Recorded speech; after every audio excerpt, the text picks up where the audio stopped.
where the treats at. Is this the passing of the torch, right? Is this what this signifies? It comes down to that front office and what they feel is most important. The champ is here. We've touched down from a higher plane. Why you landed here? We always look forward to that week because it was always intense. You know that we ain't coming back. We about to. The man, the myth, the legend, Dante Hall. My favorite player growing up was Dante Hall. I love you guys in the show, but Dante was my guy. Get to dashing because you done on the warfare.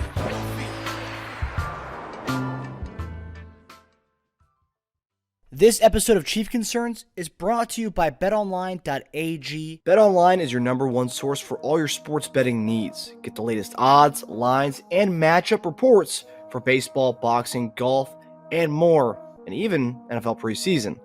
BetOnline continues to be the fastest and easiest way to place your wagers, including live betting and your favorite casino and card games available to play right from your phone. Head to the website or use your mobile device to sign up today and get in on the action. Remember to use promo code BELIEVE for your 50% welcome bonus on your first deposit. Bet online, where the game starts. Hey guys, welcome back to another episode of Chief Concerns. I'm Marcus Dash here with my brother Teja Dash, who will be co-hosting the post-game shows when the regular season starts with myself and JD. JD is not on today. JD will be back next week. And also we have some exciting news. So you guys know Bleacher Report. Bleacher Report had reached out to myself and JD last week. They're trying to get us inked up to do a post-game stream on the Bleacher Report app. Will have all the information for you guys this week on Twitter or X, whatever you guys want to call it. But it's going to be a post-game show for the Cleveland Browns game, or the preseason finale. JD and I will come on the stream. It's going to be a different stream, not on YouTube. But yeah, we'll be talking to Bleacher Report audiences, and we encourage you guys to come on, ask us questions on there, get involved with the live post-game show on the Bleacher Report app. It's going to be like a one-time thing. We might go on there again in the season, but for now, yeah, it's going to be our first time on Bleacher Report, so that's a pretty cool opportunity for us. We'll have all the information this week for you guys to get in. I believe the Browns game's next week. It's a 1 o'clock Eastern Standard Time on Saturday. Probably around 3:30, 4 o'clock, get in on that. And JD and I will be chatting up about what we saw from that game. Teja, it's awesome having you on again. We were excited to have you on for the post-game show this coming season, man.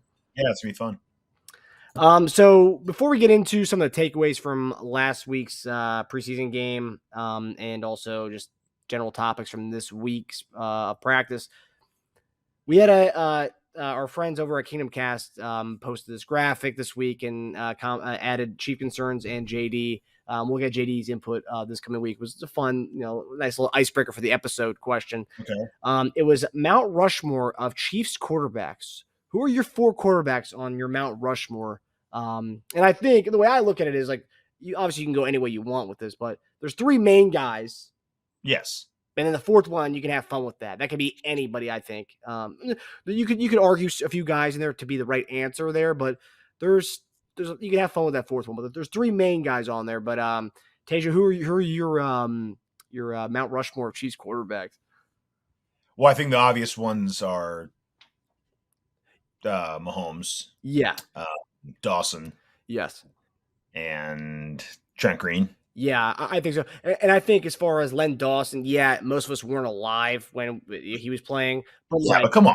We're doing Chiefs history. You know who Len Dawson is. You know his whole story, his whole shtick. So he has to be on there. So those are the main 3. Yeah, those are the main 3. The 4th one, I think the other one comes down to personal affliction, right? So. Yeah, I think, for me, it was definitely a personal thing, and I think anyone can go that way. You can make the argument Alex Smith was probably the one of the best. You could probably make an argument for him being the 4th best quarterback of all time, but I don't know. For me, Alex Smith spent so many years in San Francisco for me to be like, he's a Chief. That's why I would go against anybody who puts Joe Montana in there. It's like he's not a Chief. I mean, he had some good years, but he's not a Chief.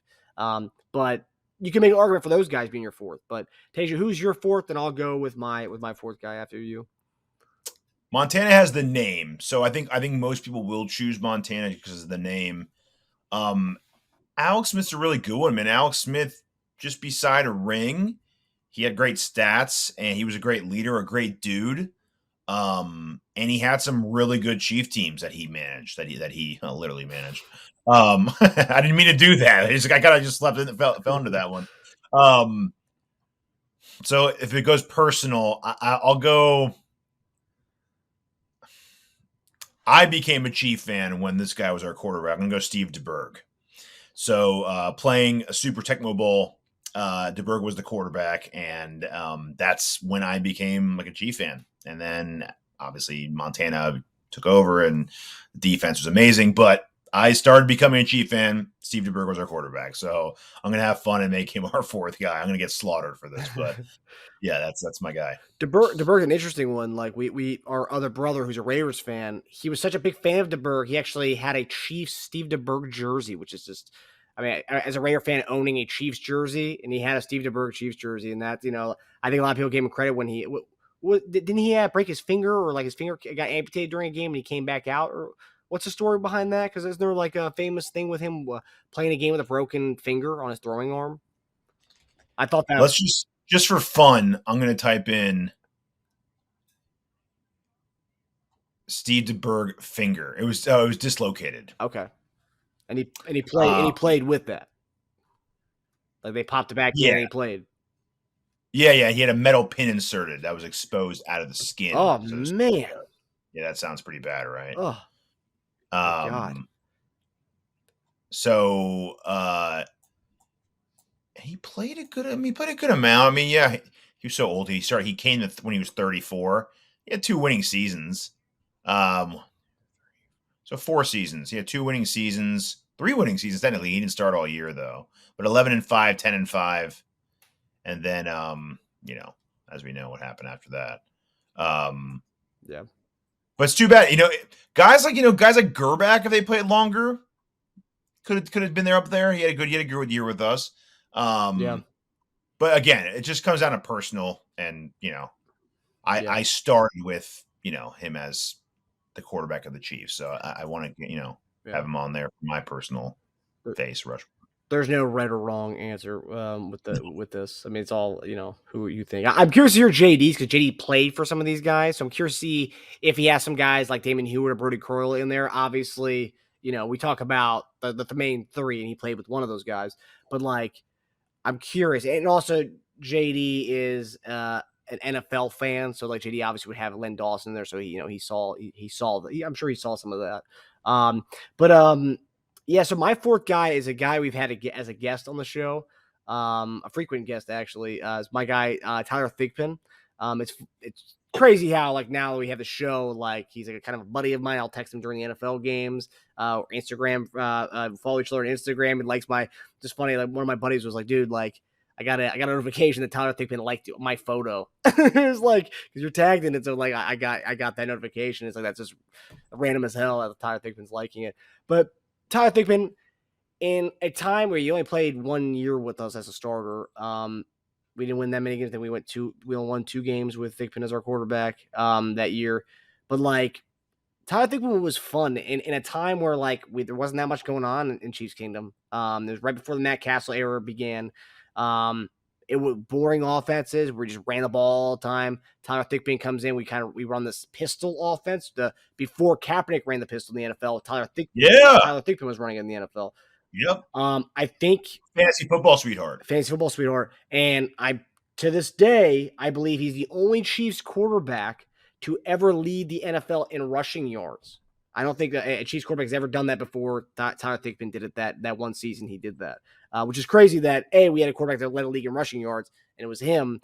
But yeah, Thigpen was so fun to watch in a time where, like, there wasn't much of a quarterback play. And then also Tony Gonzalez, he actually went to bat for Thigpen when the season was over. He wanted Thigpen to be our guy the following year.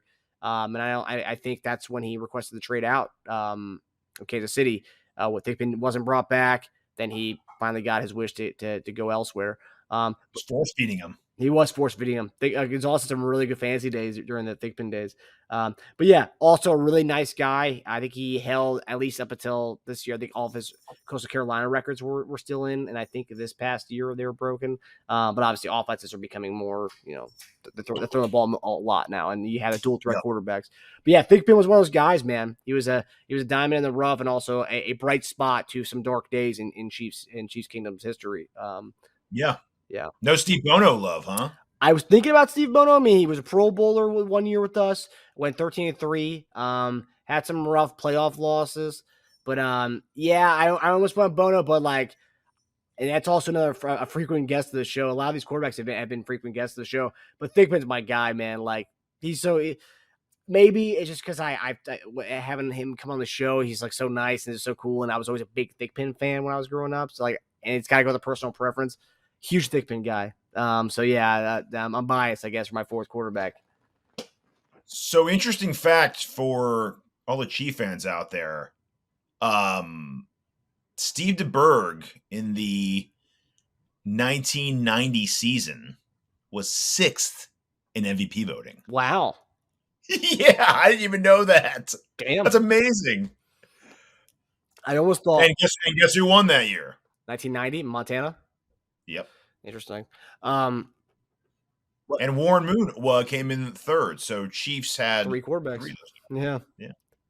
Yeah, and then also Bono was the backup to Montana before becoming the guy. Well, he was backup in San Francisco with him, but he was also the backup in Kansas City with Montana. Then he ended up becoming the guy the following year in Kansas City. Also, another guy who you can make the argument that obviously not a Chief great, but like Rich Gannon.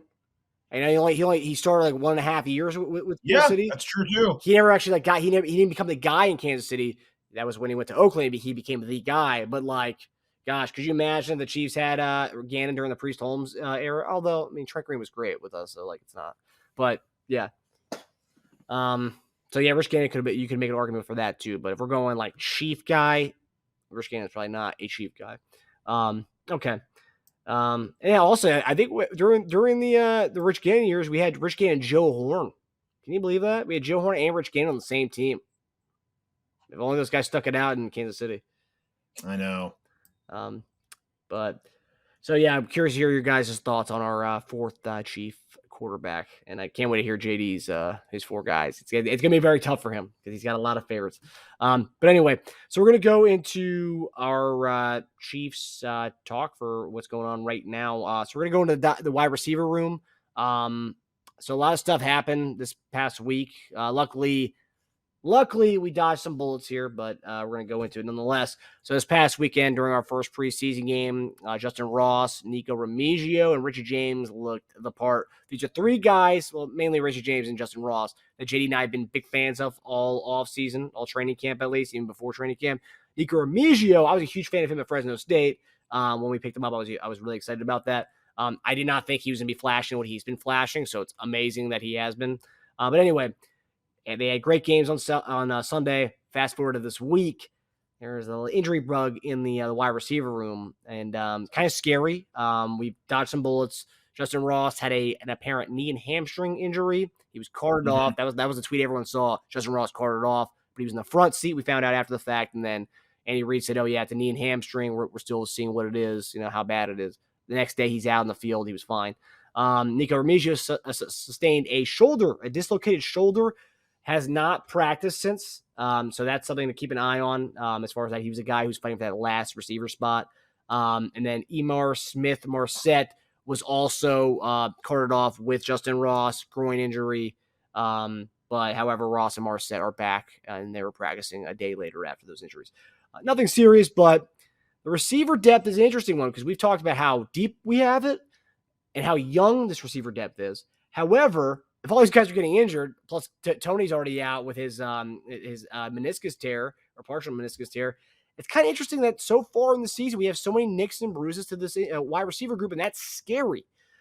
So my question to you is, Teja, what do you make of the injuries that we're already seeing in the wide receiver room, and what would you attribute that to? I guess because we're seeing injuries all over the place, and every year it seems like it's getting worse and worse and worse.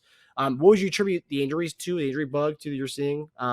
But also, what did you make of their play on Sunday against the Saints? Attributing it to, I just think it's bad luck. It's not like a thing where it's not a case where a guy like missed camp and comes back and goes full speed and gets injured. You know what I mean? I don't think you can really pinpoint, why it's happening. I just think it's bad luck, really. I mean, with Justyn Ross, I guess he's had some, background in that, but I don't think it's anything having to do with their history, or I think it's just bad luck. With Tony, it's a string of bad luck, maybe, but that's not what we're talking about right now in this situation. Overall, I think I'd be a lot more concerned if we still had like a top heavy receiver group, like we did with Tyreek. When we had Tyreek and a bunch of dudes, we'd be screwed if Hill went down. Every time I'd see Hill after a play kind of do that whole like limp run off the field, I'd be like, great. We cannot afford that, because it was at that point, it was pretty much Hill or bust on our team. But right now, it's weird because we talked about this a couple weeks ago. I wouldn't be surprised if 3 or 4 of the receivers became our number one by year end, right? I really wouldn't. Yeah. Which isn't ideal, because I know teams are obsessed over having the guy, the number one.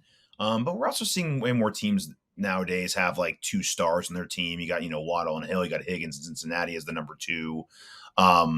With so many guys getting banged up and throughout the season, it's good to have a bunch of guys capable of stepping up and being that number one.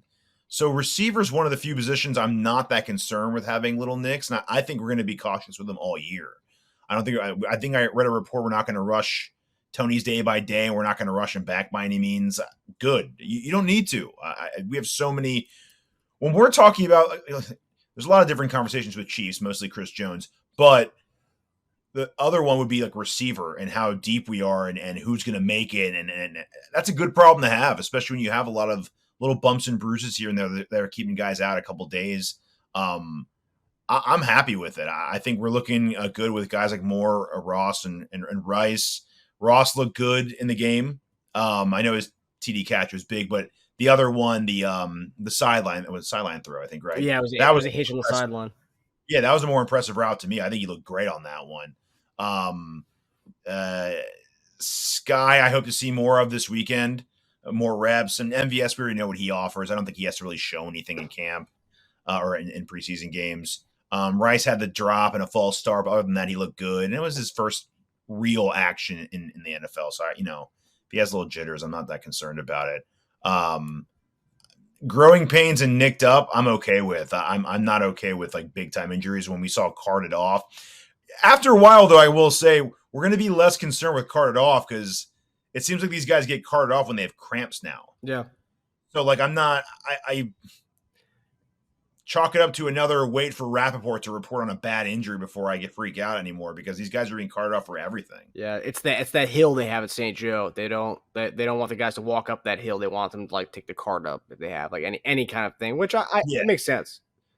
But now it's around the NFL too. What's that?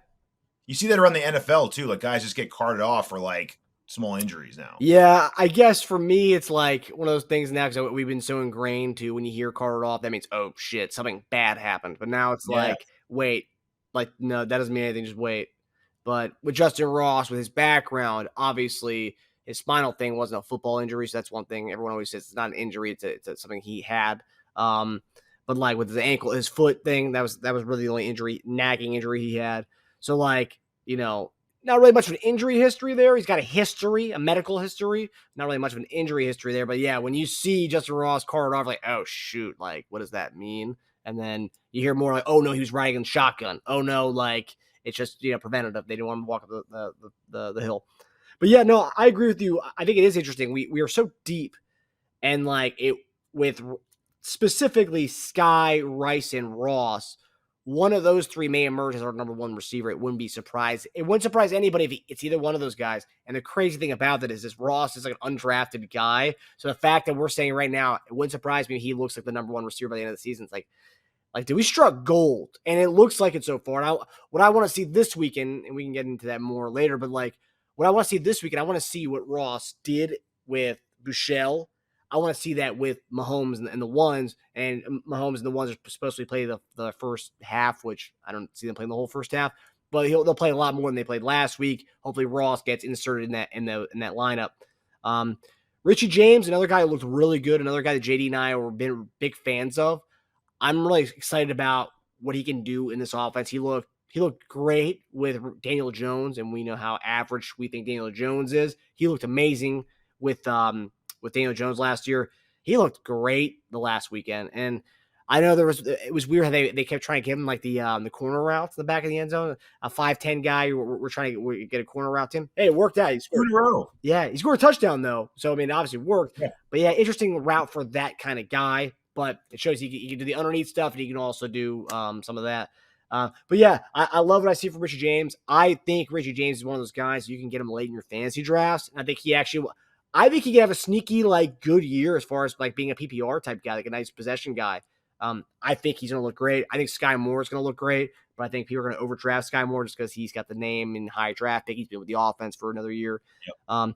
But yeah, I'm excited about the receiver group. Yeah, it sucks that, and I will say, you mentioned the Tyreek Hill days where like when he went down, it's like, oh shit, like we have a bunch of other guys, like these guys, like Demarcus Robinson, Albert Wilson types. Like I'm not really excited about that. I'm scared. With this, we have a lot of unproven guys. So when you have one guy go out, it's like, man, okay, well, these other guys better step up. The hype we've been hearing about them, they better step up. And I'm not so much scared about it. It's more like after going through what we did last year, specifically in the playoffs, when we had the injury bug in the receiver room and Mahomes was making do with Marcus Kemp. I think that's what everyone doesn't really care about the receiver room as much, as far as like we don't need a number one guy. As long as we have a bunch of competent guys out there, Mahomes will be fine. And I think that's what that Super Bowl run, that's what it was good for. You saw like Mahomes made do with, they were trotting Jody Fortson out there with that giant cast in his elbow, and Marcus Kemp out there, a receiver, like, oh, we just beat the Bengals with those guys. I think we'll be fine. So like, I think all these guys are gonna be great. I really love the receiver room. I love Nico Remigio. I think he's got a shot to make the team. I think there's a sneaky shot. This is the one thread at you. Think he makes the team over Justin Watson? Not Justin Ross. I think Justin Ross is a lock. I think Justin Watson, there's a chance. But also with his dislocated shoulder, who knows? Who knows what's going to happen with So we're assuming Tony's IR to start the season, or no? I think Tony will be on the. I think Tony will be on the roster because I think he'll play week 2. I think he'll be on the roster. Okay. Yeah, I don't think they're going to rush him back, but I think he'll be back week 2 or week 3. I don't think it's going to be long enough for them to put him on IR or PUP or anything like that. Would you be surprised if he was? Yeah, I'd be surprised. Yeah. Really? Okay. Too much back and forth on it. Initially, they said, oh, yeah, he'll be back by week 1. Then there was that weird, like, Schefter report, oh, yeah, Pacheco and him will be ready for week 1. And then this week, the assistant GM was like, yeah, well, there's no timeline on it. He's getting back. It's like, that's just trending the wrong way, though. Trending the wrong way, but when we had Dr. Chow on our show, he was like, yeah, I don't know if there's any reason to rush him back. So it's like, well, okay, maybe week 2, week 3. Because he was adamant, Dr. Chow was adamant about week 2. Okay.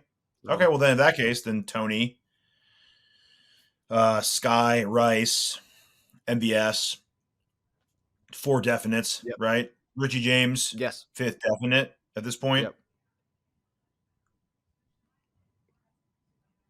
So then it comes down to, you think Ross is definite? That you're saying? Yeah, I think he's a definite. It comes down to really, do you think they're going to keep 7 receivers? That's what it comes down to. They're not keeping 8. There's no chance to keep 8 receivers. No. And so there's 2 questions. Are they going to keep 7? And is the 7th Watson or Remigio? Yeah.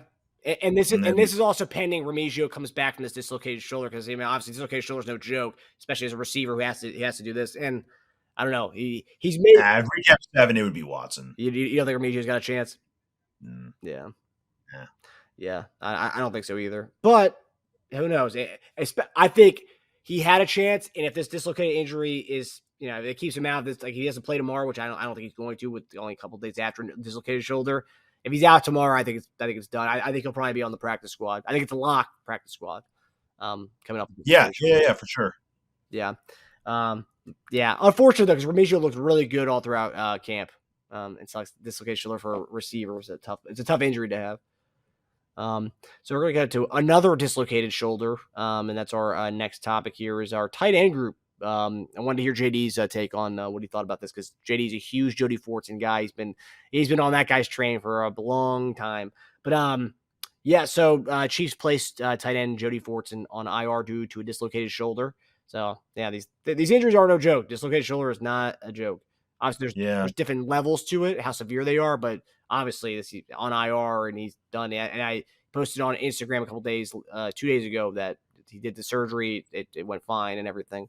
So another injury for a guy who's had a pretty much a whole career of injuries. 2021 missed pretty much the entire season with the Achilles. Last year missed a lot of the year with the elbow injury. But yeah, I mean, he's one of those guys, man. Like when he gets in the game, he's almost a chance for a touchdown every time he's in the red zone. I mean, it's kind of body he is, and I think Justyn Ross is going to take over a lot of that Jody Fortson. Red zone. We saw Jody Fortson. I think Ross will come in and now be his niche. I think, especially with Fortson out now, that gives him a window, a big frame guy to go up and do what Fortson was doing. And that's also if he doesn't have a bigger role in offense, which he might.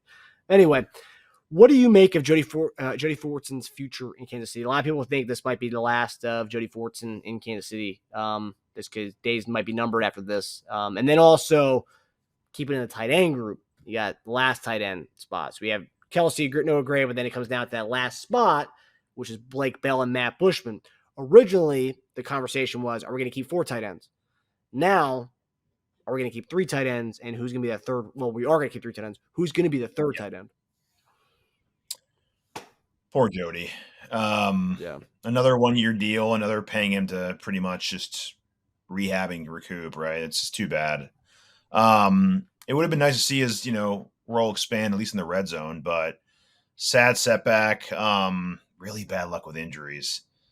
At least it's early on in the season. He gets to take their season to recoup and get better. And I think next year he'll be invited to camp and try to carve out a roster spot again, but he'll be 29 by next season, which isn't exactly young for an NFL player. So it's a little rough, but as far as his future, he needs to work his ass off and get back into camp next year and make a good impression and try to, stay on the field and prove he can carve out a role, at least in the red zone. Unfortunately, the health part just is working against him. It's too bad. Bushman, I know, is everyone's sweetheart. People love. Where would you rank Bushman on the sweetheart list, like the social media sweetheart list? I'd say at this point, after a slow start, I think Justyn Ross is number 1.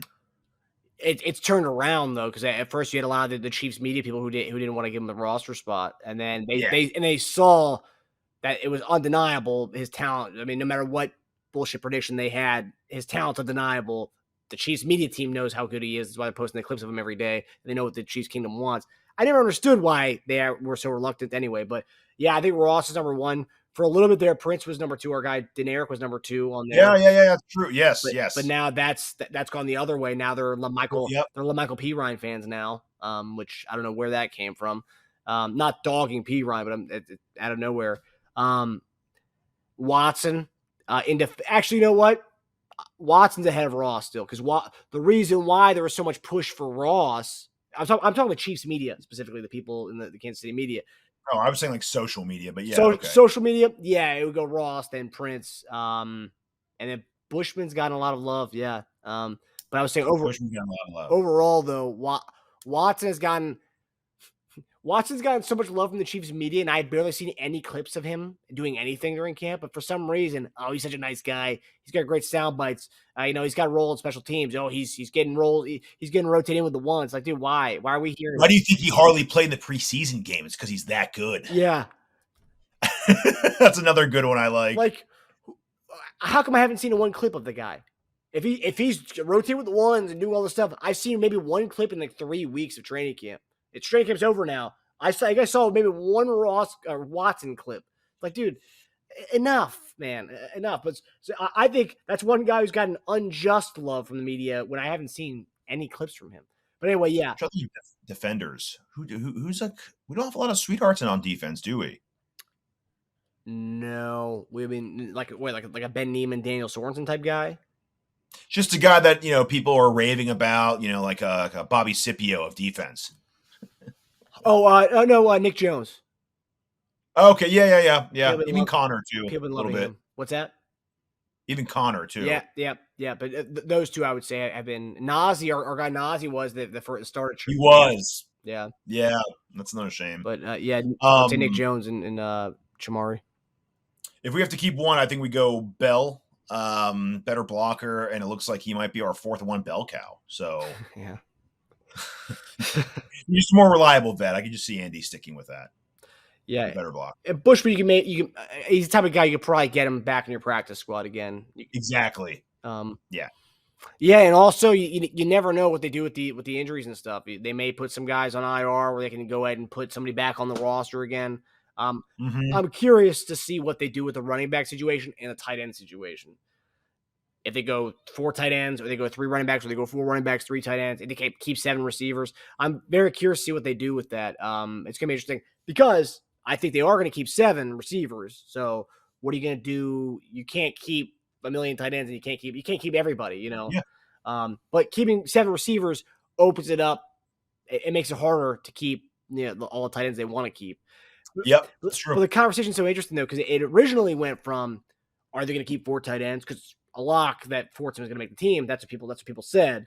But now it's like, are they going to keep 3 tight ends? Because or no, who's going to be the 3rd tight end? Because originally it was going to be Fortson, Gray, and Kelce were the locks. The 4th tight end spot was between Bushman and him. But now it's who's the 3rd tight end they're going to keep? They're not keeping 4 anymore. They're going to keep 3, which is kind of fucked up. But if I heard all this stuff, like all the hype, that's why you don't listen to the media hype. But if I was one of these tight ends, like, oh man, they're originally going to keep 4. That one tight end's hurt. Now are they going to keep 4? No, they're going to keep 3, and you're probably not going to be one of them.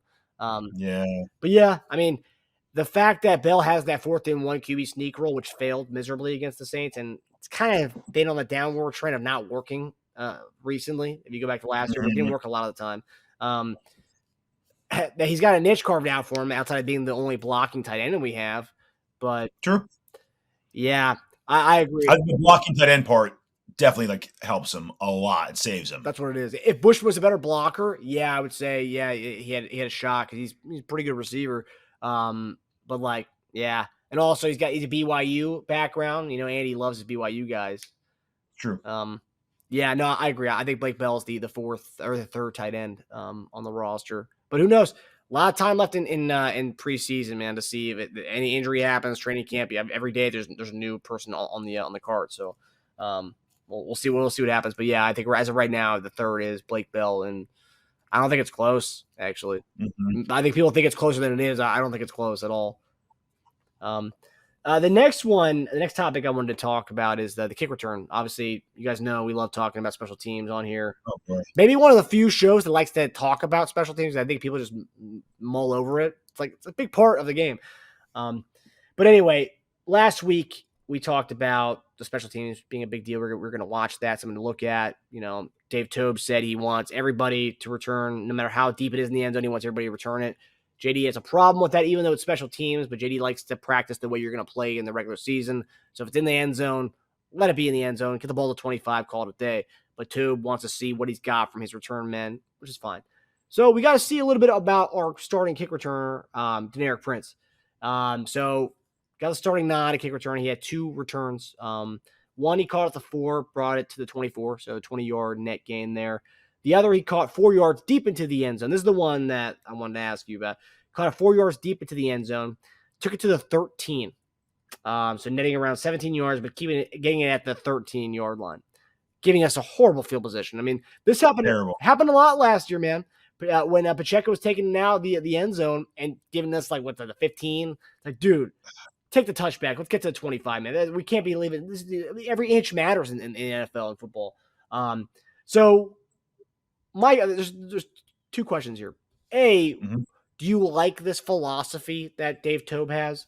And B, if you look at Toub just over the years, the special teams isn't getting better under Dave Toub. In the first few years, Toub was getting an interview for the head coaching job with San Diego or the LA Chargers. And then now it's kind of sputtered. And some Chiefs media people are talking about Toub possibly being on the hot seat. Should any consider firing him after this year if the special teams looked as bad as it did last year? But first, let's just talk about the kick return philosophy that he has. What do you make of this whole returning regardless of the end zone stuff? And then also, just what do you make of that? JD knows more than me about this, but I as a fan, I get the logic of having them try it. I'd rather know who's cut out for it more than practice what you're going to do later on, because you can instill that in them through practice throughout the season. Especially like if you're doing it with a player who's not an integral part of the offense. Like let's say Prince makes a team. Let's say Prince is the kick returner. He's going to be doing a lot of special teams work. So drill that in his head to be smart about when to return it, when not to return it. I don't mind that. I want to see who's cut out for it. I want to see them return it personally. As far as our decline, I did some deep diving into that too. You're very correct. It's gotten worse by a lot over the years. So this last year, we averaged 19 yards per kick return. It was fourth worst in the league. Wow. Pacheco was our main kick returner. But to be fair to all the Pacheco lovers out there, Pacheco had better numbers in our overall return numbers because it was that bad outside of him. In 2021, we were 10th overall with 23.4 yards per return. Our main kick returner was Pringle. In 2020, we were 5th overall, 26 per return. Our main kick returners were Hardman and Pringle, but Pringle did actually a better job than Hardman that year, and I think that's when he became like the main guy. 2019, we were 6th overall with 25 per return. Hardman was our main kick returner. He made the Pro Bowl that year as a return specialist. 2018, do you remember our kick returner that year? Was it Albert Wilson? It was Tremont Smith, Oh. who averaged 27 per return, actually. 2017, our main kick returner was Akeem Hunt. Our best years, it looks like, Tremont Smith, but when you get to a certain point, a guy somewhat needs to perform in other parts of the field other than that, right? Like you better be a badass kick returner if you're only sticking around to be a kick returner, right? Yeah. Usually it's a guy who functions on other parts of the offense, whether he's a cornerback or a third string running back or something. Judging by this, our best year's a receiver. Maybe we need to find a receiver to return it, because that whole Deneric Prince, Nile Davis cutout, it's not. I'm more of a fan of a guy with wiggle. I know obviously they want a straight line guy who just goes. Dare we try CEH back there? Give him some use. If he's not our day one starter, if Pacheco's our guy, I don't know. Would CH got a little wiggle to him? I don't know, man. He get injured in like 2 returns. I think that's the bigger Well, issue. Richie James had a nice return on. I know he wasn't a starting guy, but he had a nice return on. I'd be totally fine with Richie James doing it. Yeah. I know there are people joking about CEH getting cut at some point. So I'm like, before you cut him, try him a kick returner first. See if he's got any legs there. Because I know I forgot his name, was dogging his vision, saying his vision's still a problem. And I guess if your vision's a problem at running back, it's not going to be much better at kick returning. True. I don't know, man. I'm going to be fair and give it another couple weeks. It's crazy that one of the biggest things I'll be watching is kick returning over the next 2 weeks. It's an issue. But I'm like desperate. I just want to try anyone. We don't have any like expendable guys at running back that I'm like, no way. I'm almost to the point where I don't want Pacheco doing it because he's taking hits and he's already having, shoulder issues and whatnot. So I don't want to really have him back there anymore. If we can have someone else out there who can do it, close to what he does, and I'd rather have that. Yeah, I will say I think they were trying Prince out there because pretty much the whole week or last few weeks, James has been the main punt return and kick return guy in practice and stuff. They tried him out there to start. I thought it was gonna be a big boost. His first one wasn't bad. That last one, man, it's tough to make something out of nothing when you're feeling something from the 4 yards back in the end zone. It's tough, man. Because he got 17 yards from there, but he only got to 13. That's rough. It's not going to look good. And I'm not dogging him. I think it's the philosophy behind it. Because, at the end of the day, let that shit go. Get to 25. I know you want to see what you got. Richie James, the only kick return he had was at 31 yards. That's pretty good. I mean, we're talking about that. He's a guy who's got a little bit of wiggle. He's shown to do that. Yeah, for sure. So that's one guy I think he will end up being the kick returner and punt returner. Not that I have anything against Prince doing that, but I just think he's had the most experience with it. Let him do that. And quite honestly, we're not going to be seeing that many kick returns anymore. I think it's going to be most teams are going to settle with get the touchback into the 25, unless you're desperate, you're getting dominated. You need to have that boost. But yeah, I mean, punt return is the one where I tend to want to look at more so. Remigio was the main one doing that on Sunday. Denaire Pitts' better return was 20 yards, which is not good. No. I mean, I told you last year we averaged 19 a game, and that was 4th worst in the league. So yeah, 20 would get you at about like 7th worst in the league. So it's not very good. And we'll see what he does against Arizona tomorrow night. But yeah. Still got time to find out who the guy is. I mean, I think the early odds-on favorite is going to be James to be the return man, which I'll be happy with. Remigio had 2 of the punts. I don't know if he's our starting punt returner, but because by the time they punted the ball finally, it was like our third stringers in there because New Orleans moved the ball at us at will. So we never actually got to see who our starting punt returner would have been. So that's true. Which is pathetic. And yeah, we're going to get to the reason why as to why that might have been now with our final topic here. So obviously the biggest elephant in the room, I guess not really an elephant in the room, everyone knows, it's Chris Jones. The Saints kind of dominated our defense, and it's no shock that we had no pressure from the defensive front. So if you we're just looking at the first 2 drives. We're not going to look at the whole game, but look at the first 2 drives. That's all you need to look at to know Chris Jones' presence was missed. First 2 drives, both Jameis Winston and Derek Carr looked like Kurt Warner in the Greatest Show on Turf against us. It was pretty bad. So Saints scored in their first drive on a 5-minute, 12-play, 80-yard drive. Derek Carr had never looked better than I think that was honestly Derek Carr's probably best drive ever against us. And I'm joking around. I'm joking. He's had some good ones. He's had some good ones. No. But I'm just saying, like, that's up there. The fact is, it's first time in a new regime, and he's already looking great. Yep. Second drive was only about a minute and 40-second drive, 4-play, 48-yard drive from Jameis Winston. Our DT rotation was our guy, Derek Nottie, Wise, Danny Shelton, Keandre Coburn, and Dickerson. So a bunch of guys. Some may have never heard of some of these guys. But yeah, Nottie did not look good at all. Getting pushed back, something that JD and I have gone over going back to last season. Getting consistently pushed back. So much so that when we signed Brandon Williams, it was almost instantly we saw pressure up front. Mm-hmm. So Danny Shelton actually looked pretty damn good. It looks like he lost a little bit of weight. He's more in shape. And Keandre Coburn had flashes, but he was at the end of like the game, so he wasn't really going against the 1s and 2s. Mm-hmm. But what do you make of the defensive tackle up front and kind of the D line as a whole? Actually, first I want to say I don't think the Saints are going to be a bad offense at all this year. So no. I want to any criticism I have of the Chiefs. It's not we didn't play scrubs. We played a pretty I think what would be a pretty good offense. They have a competent quarterback who has a lot of experience against the Chiefs. Right? I mean, it's not the same team, but he knows our defense pretty well. He knows our team pretty well. And playing away from KC. I saw a Carr against the Chiefs has had at least 2 TD passes in 4 of his last 5 games away from Kansas City. Wow. Yeah.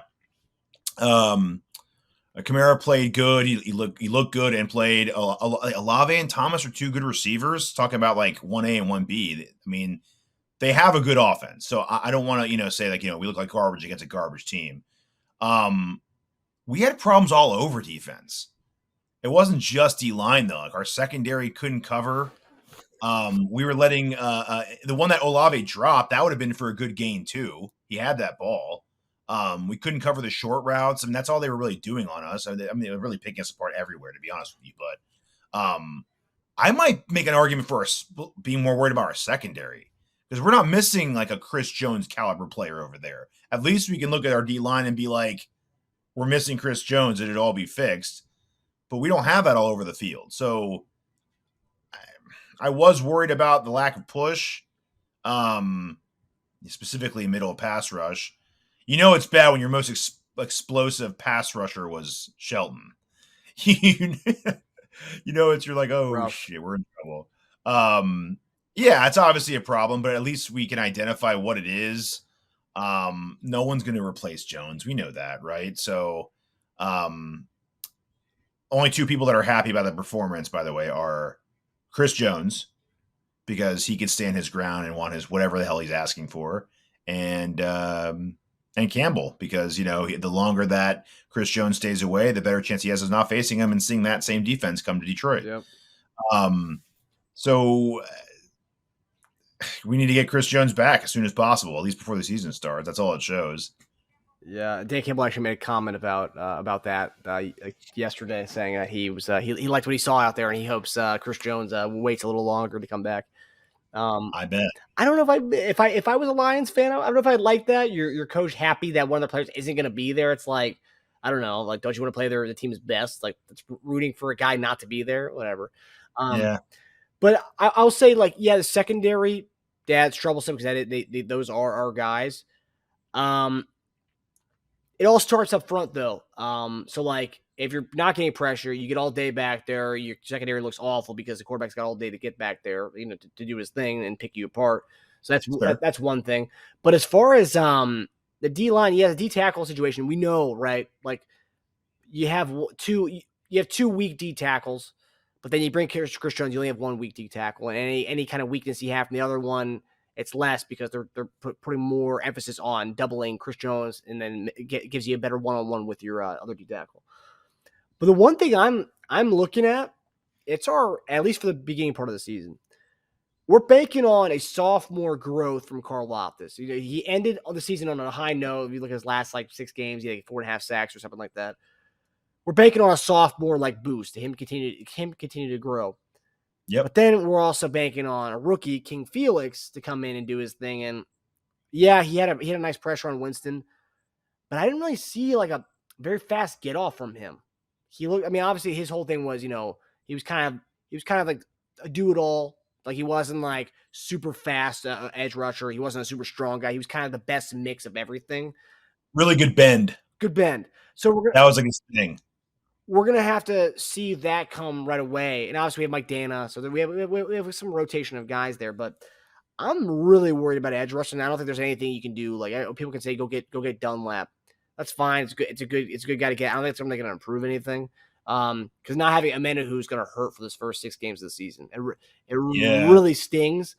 Luckily we played the Lions week 1. Yeah, they're an up-and-coming team, but we're gonna have some tough games in those 6 games where we know Amanda who, and I think I'm gonna be looking at the edge rushers more so this weekend because we know, like you said, we know the D tackle situation. We know all that is you plug in Chris Jones, that D tackle situation kind of goes away. You can kind of put, I think at times we put Mike Dana back at the other D tackle spot. We can have Fo the other D tackle spot once Jones is there.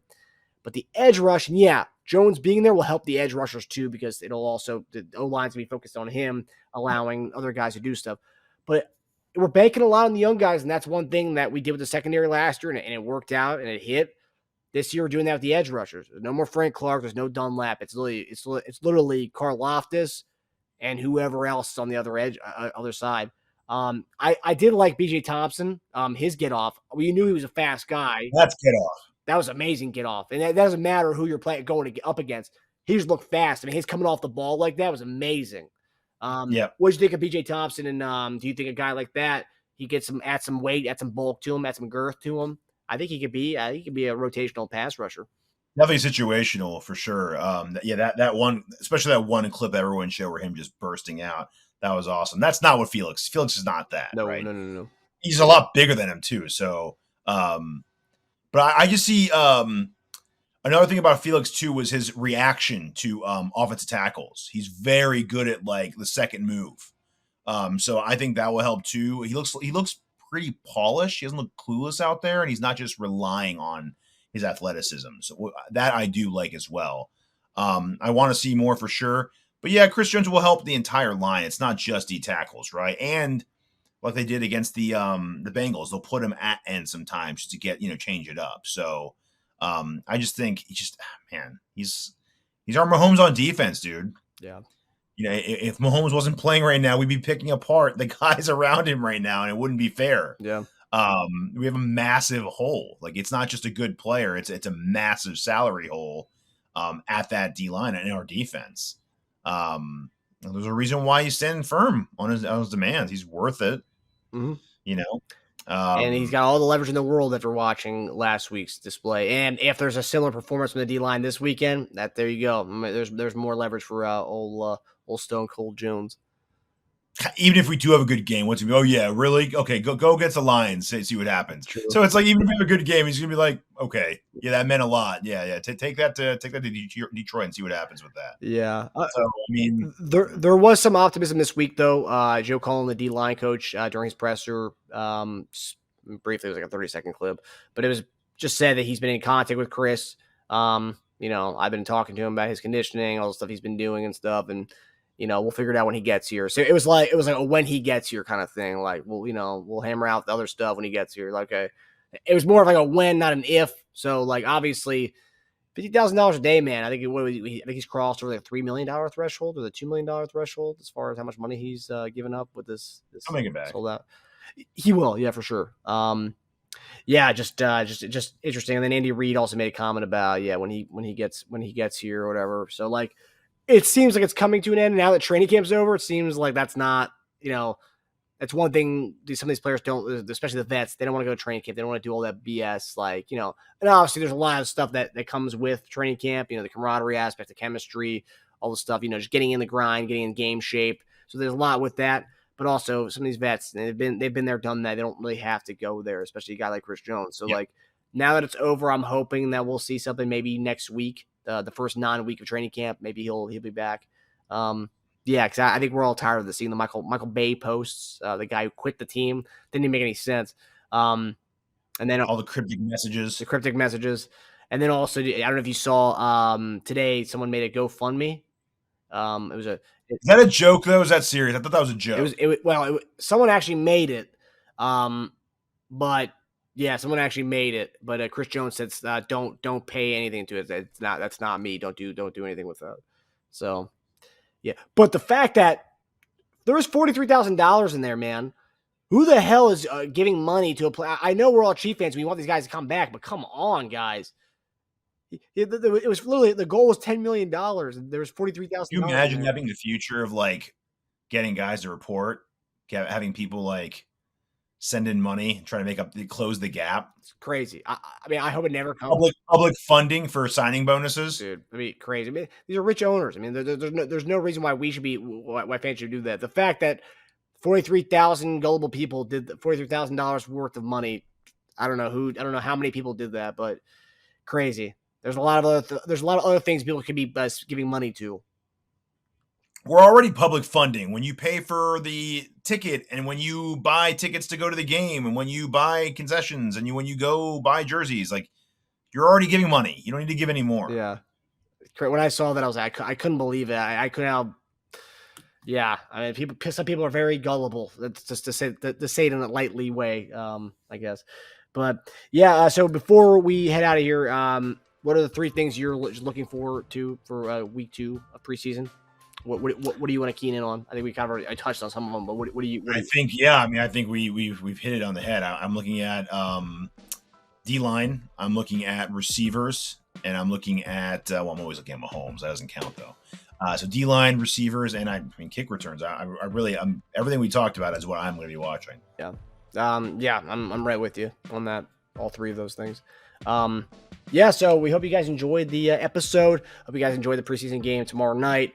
8 p.m. start time. Arizona back in that field. Hopefully, fingers crossed, everyone gets out of that field unscathed. No injury problems with that field conditions there, because apparently last week the field conditions were awful during that Broncos game, and then also this is the same field that everyone threw a fit about from the Super Bowl. So So hopefully you guys enjoy that tomorrow night. And again, we'll be posting details about our post-game reaction show for Bleacher Report next Saturday. But JD and I will have a show before that, so we'll definitely be able to let you guys know more details next week. So Hope you guys enjoy the episode. We'll see you guys next time. Teja, awesome having you, buddy. Thanks, pal. Hi, everybody. Thanks for watching. Subscribe here to get the latest from the show. Also, be sure to check out the best clips from Chief Concerns. And if you prefer to listen to the show, subscribe and follow us on Apple Podcasts, Spotify, and anywhere else you get your podcasts.